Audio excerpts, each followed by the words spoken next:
ଆଖିରେ ଅନେକ ସ୍ୱପ୍ନ ରଖି ଆକାଶରେ ଉଡ଼ିବାକୁ ଥିବା ଏ ଗରିବ ପାଠୁଆ ପୁଅଟା ଚଟାଣରେ ଚଟିପାରି ବସିଛି। ବଗଡ଼ା ଲୁଣ ସାଙ୍ଗକୁ ଟିକିଏ ଖଟା ଆଉ ଗୋଟିଏ ଶୁଖିଲା ଲଙ୍କାରେ ପଖାଳ 2 ମୁଠା ଅମୃତ ଭଳି ଖାଇ ଦେଉଛି। ଭଗବାନ ତାଙ୍କୁ ସିନା ଏ ଗରିବ ମାର କୋଳରେ ଜନ୍ମ ଦେଇ ଚିରା ପଣ ଦୋକାନୀ ତଳେ ବଢ଼ିବାକୁ ଛାଡ଼ି ଦେଇଛନ୍ତି, ହେଲେ ସେହି ଗରିବ ପୁଅ ଆଜି ପାଠରେ ଖୁବ୍ ଆଗକୁ ଚାଲି ଆସିଛି। ଗଜପତି ଜିଲ୍ଲା ମୋହନା ବ୍ଲକ ଲଞ୍ଝେରୀ ଗାଁରେ ସୁଶାନ୍ତ ମାଝୀଙ୍କ ଘର। ସେ ଚଳିତ ବର୍ଷ ମ୍ୟାଟ୍ରିକ୍ ପରୀକ୍ଷାରେ 469 ନମ୍ବର ଅର୍ଥାତ୍ 78% ମାର୍କ ରଖି ପାସ୍ କରିଛନ୍ତି। ଆଉ ପାଠ ପଢ଼ି ଡାକ୍ତରଟିଏ ହେବାକୁ ସୁଶାନ୍ତଙ୍କର ଇଚ୍ଛା ଥିଲେ ମଧ୍ୟ ପରିବାର ଆର୍ଥିକ ଅବସ୍ଥା ଭଲ ନଥିବାରୁ ସେ କଲେଜରେ ନାଁ ଲେଖାଇବା ନେଇ ସନ୍ଦେହ ଉପୁଜିଛି। ଘରେ ତ ପଇସା ପତ୍ର ନାହିଁ, ତେଣୁକରି ଭାଇମାନେ ବାହାରକୁ ଦାଦନ ଖଟୁଛନ୍ତି। ସେ ଦାଦନ ଖଟିକି ସେ ପଇସାରେ ଘର ଚଳୁଛୁ।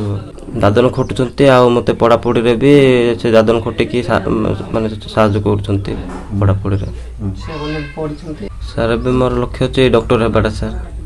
ଆଉ ଘରର ଅସୁବିଧା ହେତୁ କଲେଜରେ ପଢ଼ିବା ପାଇଁ ପଇସା ପତ୍ର ନାହିଁ। ସେଥିପାଇଁ କଲେଜରେ ଜଏନ୍ କଲେ ତ ମୁଁ ଆଗକୁ ମୋର ଲକ୍ଷ୍ୟ ପୂରଣ କରିବି ବୋଲି ମୋର ଆଶା କି ଭରସା ରହିବ। ପଇସା ପତ୍ର ନଥିବା ଯୋଗୁଁ କଲେଜ ଜଏନ୍ କରିପାରୁନି। ସାନ ପୁଅ ଏ ବର୍ଷ 3 ସରିଲା, ଆଉ ତାକୁ ଜଏନ୍ କରିବାକୁ ପଇସା ପତ୍ର ଅଭାବ ହେଇକି ରହୁଛୁ। ସେଇଟା ପାଇଁ ସରକାରରେ କ'ଣ ସାହାଯ୍ୟ ମିଳିବ ବୋଲି ମୋର ଆଶା। ସେଠି ସାହାଯ୍ୟ ମିଳିଲେ ପୁଅକୁ, ସାନ ପୁଅକୁ ହେଲେ ଭଲରେ ପଢ଼େଇବି ବୋଲି ଆଶା ଥିଲା, ଆଉ ପଇସା ପତ୍ର ଅଭାବରେ ରହିଛି। 2014ରେ ସୁଶାନ୍ତଙ୍କ ବାପାଙ୍କର ପରଲୋକ ହୋଇଥିଲା, ଆଉ ଏବେ ମାଙ୍କର ବି ପରିଣତ ବୟସ ଆସିଲାଣି। ସୁଶାନ୍ତଙ୍କ ବଡ଼ ଭାଇ ବାହା ହେବା ପରେ ଅଲଗା ରହୁଛନ୍ତି। ସେହିପରି ଅନ୍ୟ 2 ଭାଇ ମଧ୍ୟ ରାଜ୍ୟ ବାହାରେ ଦାଦନ ଖଟନ୍ତି। ଦାଦନ ଖଟି ସେମାନେ ଯାହା ଟଙ୍କା ପଠାନ୍ତି ସେଥିରେ ଘରେ ଚୁଲି ଚଳେ। ଏଭଳି ସ୍ଥିତିରେ ସୁଶାନ୍ତ ଆଗକୁ କିଭଳି ପାଠ ପଢ଼ିବେ ସେ ନେଇ ଚିନ୍ତାରେ ମା ରେଜିନା। ଏନେଇ ଜିଲ୍ଲା ଶିଶୁ ସୁରକ୍ଷା ଅଧିକାରୀ କହିଛନ୍ତି ସୁଶାନ୍ତଙ୍କ ପାଠପଢ଼ା ପାଇଁ ସରକାର ଆବଶ୍ୟକୀୟ ସହାୟତା ଯୋଗାଇ ଦେବେ। ତାଙ୍କର ବାପା 2014ରେ ଡେଥ୍ କରିଛନ୍ତି।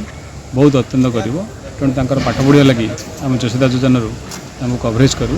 ଆଉ ତାଙ୍କର ଯାହା ଆବଶ୍ୟକ ଅଛି ଭବିଷ୍ୟତରେ ତାହା ବି ସରକାର ନିଶ୍ଚୟ ବୁଝିବେ ଆଉ ଯଶୋଦା ଯୋଜନାରୁ କଭର ହେବ। ସୁଶାନ୍ତ ମାଝୀ ଆମ କ୍ଲାସ୍ରେ ସବୁବେଳେ ଫାଷ୍ଟ ହୁଏ। ଏଥର ଚଳିତ ବର୍ଷ ମ୍ୟାଟ୍ରିକ୍ ପରୀକ୍ଷାରେ ସେ ହାଏଷ୍ଟ ମାର୍କ ରଖିଛି, ଯାହାକି 469 ମାର୍କ, ଯାହାକି 78%, ଯାହାକି ଗୋଟେ ଆଦିବାସୀ ବହୁଳ ଅଞ୍ଚଳରେ ଏପରି ଗୋଟେ ରଖିବା ନମ୍ବର ବି ବହୁତ କଠିନ ପାଠ।